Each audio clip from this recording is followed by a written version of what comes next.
Master paints ने तोहफा भेजा है वॉशिंग मशीन का।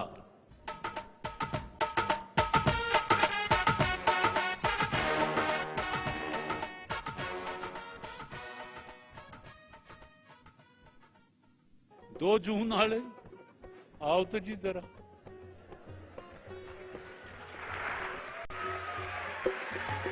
आप इधर आ जाएं, आप इधर आ जाएं।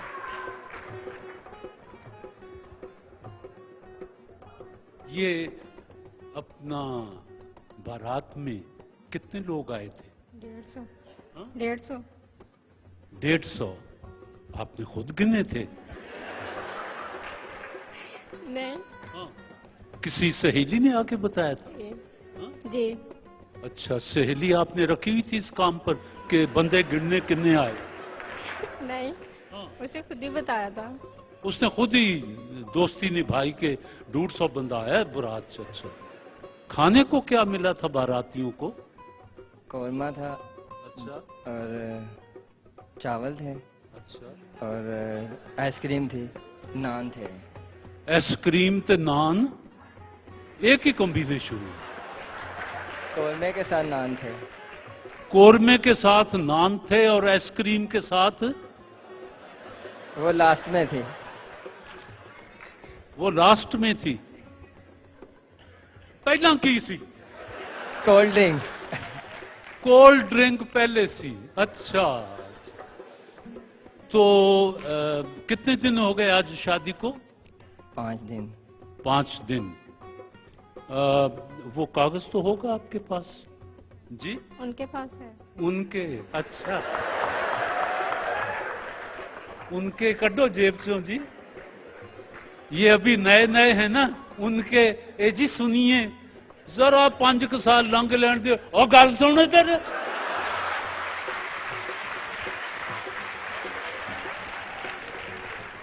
ये उनके, उनका नाम क्या है? इरफान। इरफान।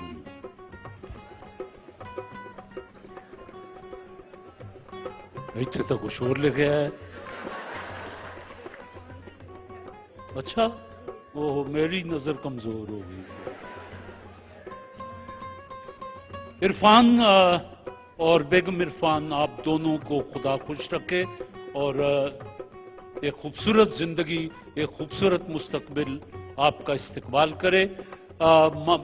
टोकन के बगैर पेंट्स बनाने वाले इदारे मास्टर पेंट्स ने इसमें वॉशिंग मशीन है, वो आपको सलामी के तौर पर भेजी है। प्रोग्राम खत्म हो तो अब ये आपकी अमानत है। खुदा आप दोनों को खुश रखे। आप सबको भी मेरी तरफ से दुआएं हैं। लेकिन ये जोड़ा ज्यादा हकदार था।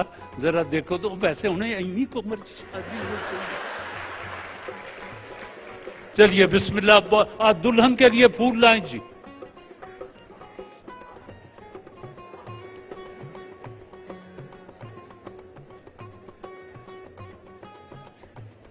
इनको दें और आप पेश करें, यहां सामने आए। कैसे पेश करते हैं फिल्मों में? जरा एक घुटना टेक के यूं। हाँ जी, शाबाश शाबाश शाबाश। एक घुटना टेक के, ये देखना।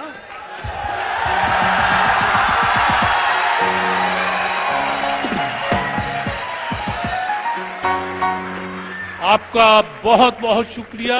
खुदा आपको भी खुश रखे, आपको भी खुश रखे। दोस्तों ने भरपूर तालियों से आपका इस्तकबाल किया है। अब ये आपकी अमानत है। प्रोग्राम खत्म हो तो लेके जाइएगा। बिस्मिल्लाह जी। ख़वातीन व हज़रात, कुछ वक्त खतों के जवाब के लिए वक्फ कर रहा हूं। आज हमें खतों के जवाब के लिए ताउन हासिल है शमा कुकिंग ऑयल का।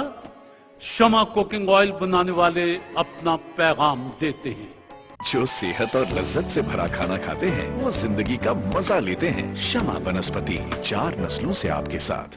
जी, शमा कुकिंग ऑयल की मेहमान हैं नम्रा, और जवाब देने के लिए ब्राइट फेस व्हाइटनिंग क्रीम का नुमाइंदा मैं खड़ा हूं। ब्राइट फेस व्हाइटनिंग क्रीम अपना पैगाम देते हैं। अब मेरा फ्यूचर है bright. Bright face whitening cream, ये जादू नहीं।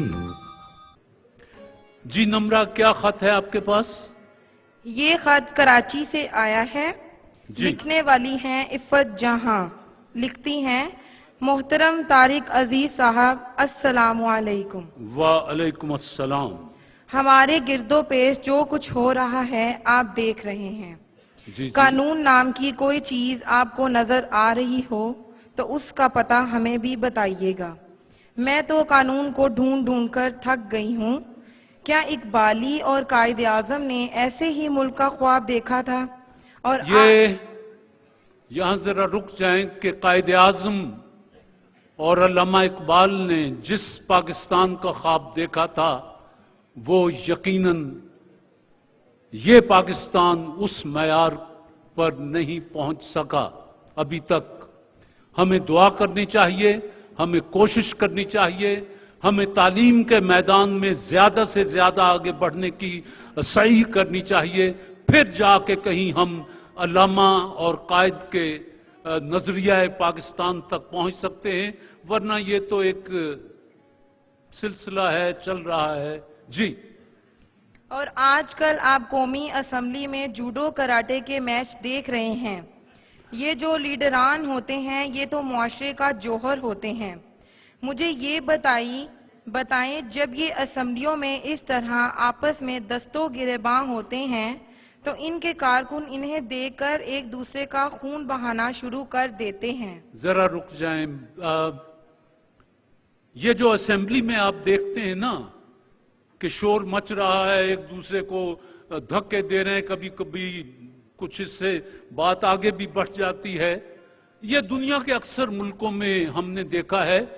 और ये इसको कहा जाता है कि ये जमहूरियत का हुस्न है।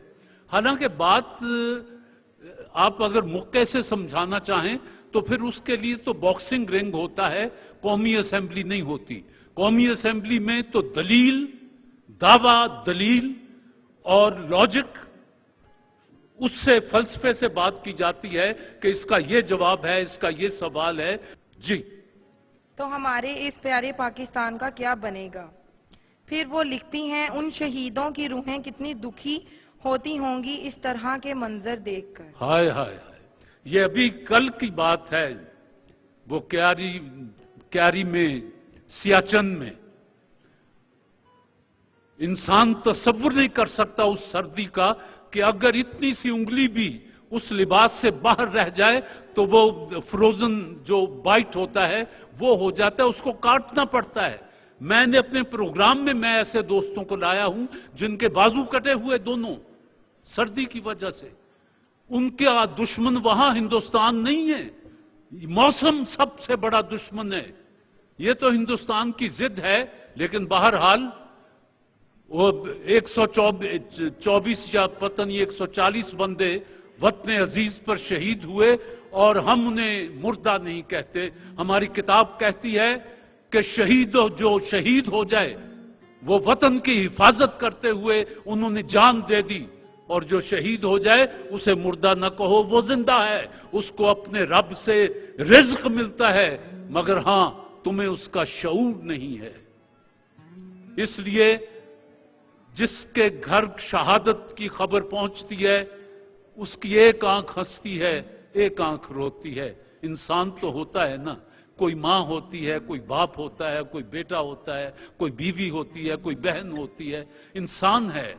जिगर तो चटकता है, लेकिन हौसला देता है आके हाथ कि वो शहीद हुआ है, और शहीद का बड़ा दर्जा है। जी।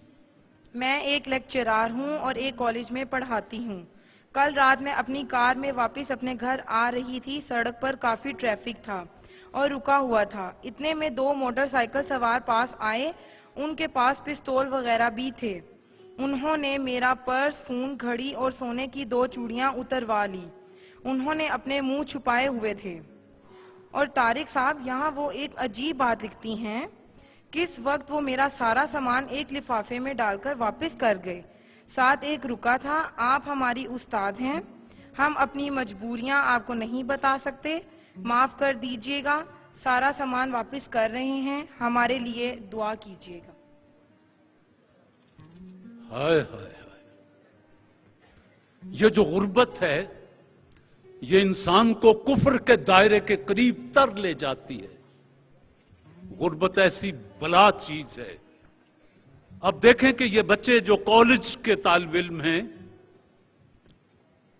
डिग्रियां हाथ में लिए फिरते हैं, सिफारिश नहीं है, कोई नौकरी नहीं, रिश्वत नहीं है, कुछ नहीं, फिर रहे हैं।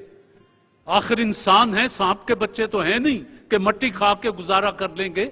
इंसान का बच्चा है, भूख लगेगी, घर वाले मांगेंगे कि तुझे पाल पोस के इतना बड़ा किया, तुझे पढ़ाया, जा जाके कमा कहीं से। सारा दिन वो ताने सुनता है, आखिर क्या होता है? कानून तोड़ता है। लेकिन ये दोनों जो मोटरसाइकिल सवार थे, इन्होंने अपने उस्ताद को पहचान लिया कि वो ये तो हमारे कॉलेज में पढ़ाती है। आधी रात को या जिस वक्त मैं नहीं जानता, लिफाफे में डाल के उसके घर उसका सामान दे आए और कहा कि हमें जो दुख है वो हम आपको नहीं बता सकते। गुर्बत बड़ी बुरी चीज है।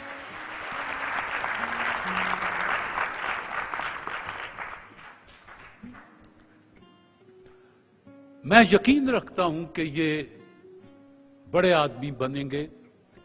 जिंदगी ठोकरें तो मारती है, लेकिन यही चैलेंज बस औकात इंसान को एक उछाल देती है और सामने चांद नजर आता है, वहां तक जाती है। मेरा जी चाहता है कि पाकिस्तान का हर बच्चा इसी किरदार का मालिक बन जाए कि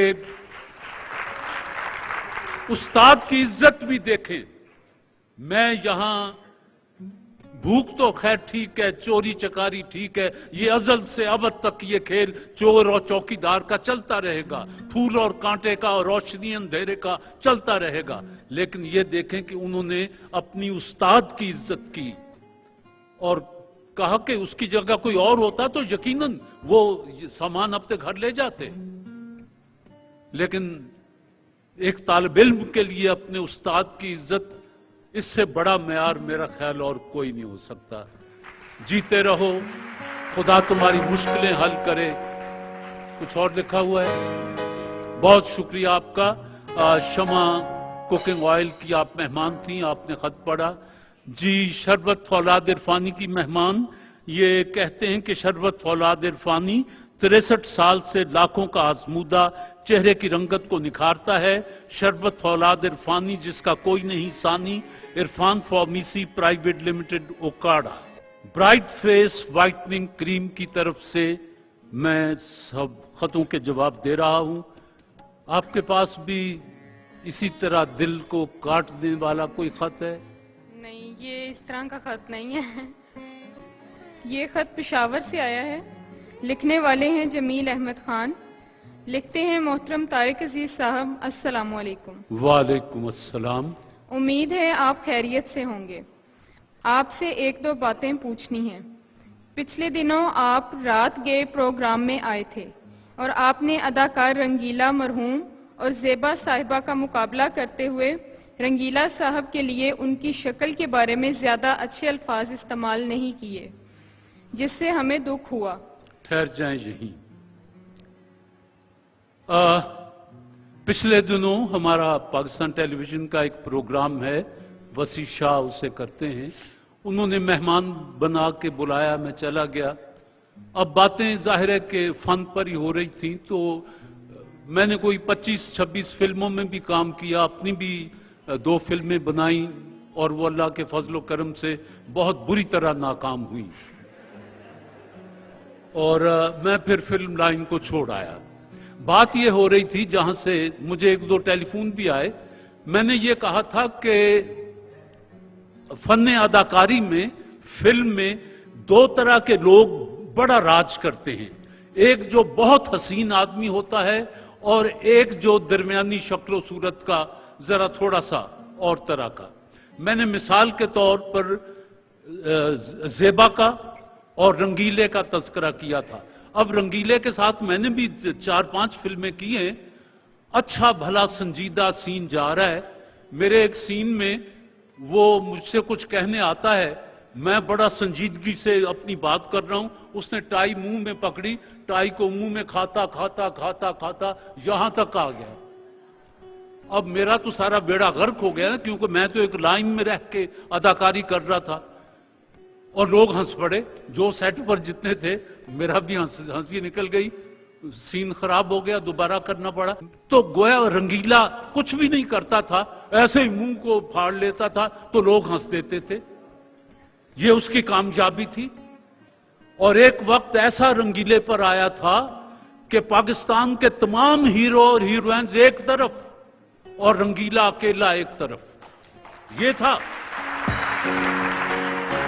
اور زیبا کی بات میں نے اس لیے کی تھی کہ وہ غالباً آج تک سب سے حسین عورت جو پاکستان فلم انڈسٹری میں آئی وہ زیبا ہی تھی ابھی تک۔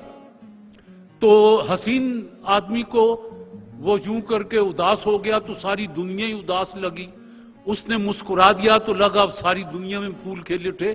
تو میں نے کہا ان کو زیادہ محنت نہیں کرنی پڑتی، قدرت نے ان کو محنت کر کے بھیجا ہوا ہوتا ہے۔ حسن، ہائے ہائے، وہ ابرار کا شعر ہے کہ حسن اور حکومت سے کون جیت سکتا ہے، یہ بتاؤ دونوں کی عمر کتنی ہوتی ہے۔ تو میں نے اس لحاظ سے رنگیلے کا ذکر کیا تھا، ورنہ میرا تو وہ دوست تھا، 4-5 فلموں میں اکٹھے کام کیا، اور میری فلم بھی جو آخری ساجن رنگ رنگیلا فلاپ ہوئی، وہ رنگیلے کی وجہ سے، اس کا 1 دن کا کام تھا میری فلم میں۔ میں اس کی منتیں کرتا رہا کہ رنگیلا 1 دن دے دے، میں ختم کروں، یہ سر درد مجھ پر بہت ہے۔ کہنے لگا نہیں میری کبڑا عاشق دیکھ لیں، اس تو بعد تو ارب پتی ہو جانا۔ میں کیا، میں ارب پتی نہیں ہونا چاہتا، تو 1 دن دے دے، یہ شوٹنگ کمپلیٹ کروا دے۔ لو جی، نہیں مانا۔ وہ کبڑا عاشق لگی۔ اب اس کے فلاپ ہونے کی کیا وجہ تھی؟ لوگ جس بات پر رنگیلے کو پسند کرتے تھے وہ اس میں تھی نہیں۔ رنگیلا اس میں گونگا بنا ہوا تھا، پہلی بات۔ وہ جو یہاں کر کے وہ جسم کی مختلف حرکات سے اور منہ سے عجیب و غریب الفاظ نکالتا تھا، وہ لوگ اس کو پسند کرتے تھے، وہی اس نے مائنس کر دیا۔ نتیجہ وہ فلم فلاپ ہوئی، اس کے ساتھ کم و بیش 12 فلم ساز دفن ہو گئے، جن میں ایک طارق عزیز بھی تھا۔ یہ ان لفظوں میں، ان معنوں میں نے رنگیلے کی مثال دی تھی۔ اور میں نے زیبا کے مقابلے میں نے کہا تھا کہ شمیم آرا زیادہ مضبوط آرٹسٹ، اس لیے کہ وہ عام شکل صورت کی عورت تھی، اس کو بڑی محنت کرنی پڑی۔ تو یہ جو درمیانی شکل صورت کے لوگ ہوتے ہیں فلم میں، ان کو بہت محنت کرنی پڑتی ہے۔ جو بہت حسین ہوتے ہیں یا تھوڑے سے یوں کر کے ہوتے ہیں، ان کو زیادہ محنت نہیں کرنی پڑتی۔ یہ میرا ایمان ہے، یہی میں نے کہا تھا۔ آگے چلیں جی۔ پھر یہ کہتے ہیں کہ اور پھر آپ خود ایسے کون سے رانجھے ہیں کہ ہیرے آپ کے لیے چوڑیاں بنا کر ٹیلی ویژن کے دروازے پر کھڑے رہیں؟ تو میں نے کب کا دعویٰ کیا کہ میں رانجھا ہوں اور میرے لیے ہائے ہائے ہائے۔ استاد دامن نے کہا کہ بندہ چاہے تے کی نہیں کر سکتا، منیا ویلا بھی تنگ تو تنگ آوندا ہے، اور رانجھا تخت ہزاریوں تورے تے صحیح، پیراں ہیٹھ سیالاں دا چنگ آوندا ہے۔ میں نے کبھی حسین ہونے کا دعویٰ کب کیا؟ اسی لیے تو مجھے زیادہ محنت کرنی پڑتی ہے جی۔ پھر یہ لکھتے ہیں کہ آپ کو تو ریما نے بھی اپنے ولیمے میں نہیں بلایا۔ لو، اب رنگیلے سے چلتے ہوئے ریما کے ولیمے تک آ گئے ہیں۔ بھئی کیا ریما نے سارے شہر کو بلایا ہوا تھا؟ اس کی شادی تھی، اس کا ولیمہ تھا، اس کے جو کلوز دوست تھے جن کو اس نے پسند کیا ہے اس نے بلا لیا، بس ٹھیک ہے، وہ سب کی طرف سے نمائندگی ہو گئی۔ حالانکہ آپ نے اسے کئی دفعہ اپنے پروگرام میں بھی بلایا۔ ہاں، تو میں نے اسے کوئی دلہن بنا کے تھوڑی بلوایا تھا، میں نے ایک آرٹسٹ سمجھ کر، اور وہ بڑی اچھی آرٹسٹ ہے، اس کو آرٹسٹ کی حیثیت سے بلایا تھا۔ وہ آئی، شکریہ ادا کیا، اس نے اپنی باتیں کی، ہم نے 4 پھول پیش کیے، پھر آئے گی اگر کبھی، हम फिर दावत देंगे। वलीमा बीच में कहां से आ गया? हाँ जी। अब देखिए अतीका उडो आपको अपनी शादी में बुलाती हैं या नहीं। ओ मैं मर गया। लो, अतीका उडो को, उस मासूमा को आज तक ना मैंने देखा। मैंने अभी तक जिंदगी में ना अतीका उडो को यूं देखा है, ना ये शान हीरो जो है ना इसको देखा है। और भी कई हैं, क्योंकि हम जो बस्ती छोड़ चुके, बस छोड़ चुके। 74 में फिल्मी दुनिया छोड़ दी थी। उसके बाद फिर स्टूडियो गए हुए मुझे 20 साल हो गए शायद। वो किसी ने एक इश्तिहार में कोई थोड़ा सा डायरेक्शन का काम था, उसके लिए बुलाया था। वो 4 पैसे मैंने ले लिए, आ गया। तो बीबी बात यह है कि इनकी ये जाती जिंदगियां हैं कि किसी की शादी है, किसी की गमी है, वलीमा है, नहीं है। अब अतीका को अल्लाह खुश रखे, बस मैं दुआ ही दे सकता हूं। वैसे क्या ये सच है कि अतीका की ये तीसरी शादी है? मुझे उसकी पहली शादी का नहीं पता, आप तीसरी का पूछ रहे हैं। मुझे क्या पता, ये आप अतीका से बराह रास्त पूछें। मेरे लिए तो उसके लिए मेरे पास दुआएं हैं, अल्लाह उसे खुश रखे बस। और उस आर्किटेक्ट की दूसरी? मुमकिन है ना हो। मैं ये किसी की सुनी सुनाई पर ना आगे बात करूंगा, ना कोई कमेंट करूंगा। शादी हो रही है, अल्लाह मुबारक करे। नहीं हो रही, अल्लाह करे कि हो जाए, बस यही कह सकता हूं। हाँ जी। और हाँ, लगे हाथों